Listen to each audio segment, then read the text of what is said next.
The Galactic North. Classified as part of the Mid-Rim, the region still falls under the jurisdiction of the former Republic.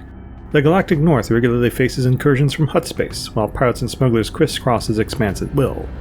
The Clone Wars are over. The clone population is dwindling, and the stormtroopers can't be trained fast enough to deploy in hotspots.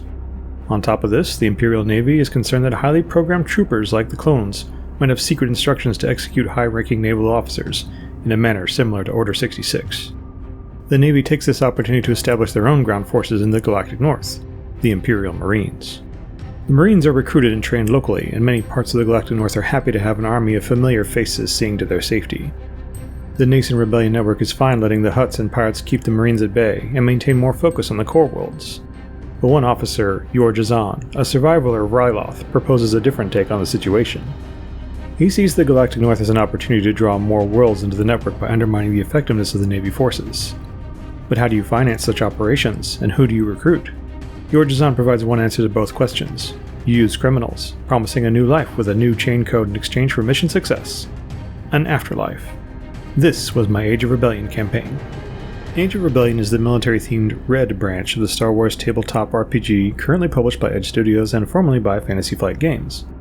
Like its siblings Age of the Empire and Force and Destiny and Cousin Genesis, AOR uses the narrative dice system. Now I've covered this twice before, but let's go over it one more time in 3D.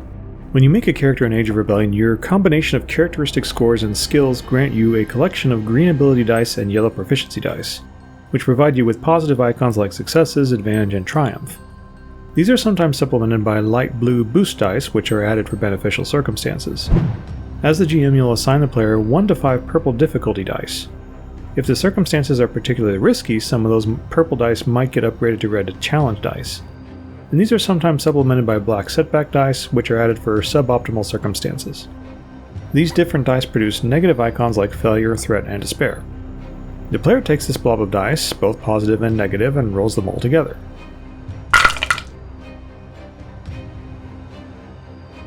Successes are offset by failures, but as long as there is at least one net success, the check passes. Additional successes also produce additional benefits. Advantage is offset by threat, but neither one is a substitute for success or failure. Triumph and despair do not offset each other. Each produces a larger complement or penalty to the final outcome, and it's possible to have both in the same roll. These secondary narrative effects give the system a lot of variation for each roll, and each skill in the game provides the players and GM with guidelines on how narrative effects can be used. Let's say you need to get past a checkpoint. A high intelligence player might use knowledge education to make a legal argument with the checkpoint guards, while a high presence player might use charm to buddy up to the guards. Both can succeed using their chosen skill, but getting advantage or triumph does something different for each of these players. If your intelligence character gets a triumph, maybe the guards ensure his paperwork is in better order to expedite his passage through the checkpoint later in the adventure. If your presence character gets a triumph, maybe he becomes friends with the guards and can now use them as regular contacts for information. In addition to all these dice effects, the players and GM also have access to Destiny tokens, which are used to play a little narrative tug-and-war between the two sides. Destiny tokens have a light and a dark side. If there is a light token available, players can flip it over to introduce beneficial narrative effects, activate certain talents, or upgrade their half of the dice pool. If there is a dark side token available, the GM can flip it over to introduce new penalties, activate adversary powers, or upgrade the difficulty half of the dice pool. And if the tokens are all light or all dark, the players or GM can even lock the other side out of using the tokens. Best not to be too greedy with good or bad luck, you know. For my campaign, the players were convicts aboard a prison barge in the Galactic North. The barge experiences mysterious malfunctions and crashes on Nixor, a colder planet with an emerging agrarian culture. They are met by a couple named Teva and Krem, who tell the players the Nixor cultural beliefs on death and the afterlife. The immediate afterlife is not a place of true death, but a chance to reconsider life. Teva offers the players a deal. If they can redeem themselves in death, they could return to life with a new name and a new place. The players accept and are introduced to Yor Jazan and the Network, a loose alliance looking to earn the trust of the Galactic North and undermine the effects of the Imperial Marines. The task is difficult though. Many worlds are happy to have the Imperial Marines around to keep the Hutts and pirates at bay, and CIS remnants create complications of their own. I wanted to change things up from the usual faceless stormtroopers that I've already used in past games and are already heavily utilized in other Star Wars media. The Imperial Marines have their own variations. You've got your standard squad Marines with their corporals and NCOs, Marine officers, information officers, heavy weapons teams, the flamethrower carrying Malaysian Marines, droid commissars, the clandestine smoke marines, as well as their own unique walkers, speeders, and TIE fighters. Restricting the play area to the galactic north also helped me focus on the unique features of each planet and how they see the Empire. Wogo Core, for example, was more than happy to host the Imperial Marines after the way the planet was treated by the CAS and the Clone Wars. Chalacta, in spite of their proximity to space, did not care for any military presence at all due to the very private nature and traditional culture.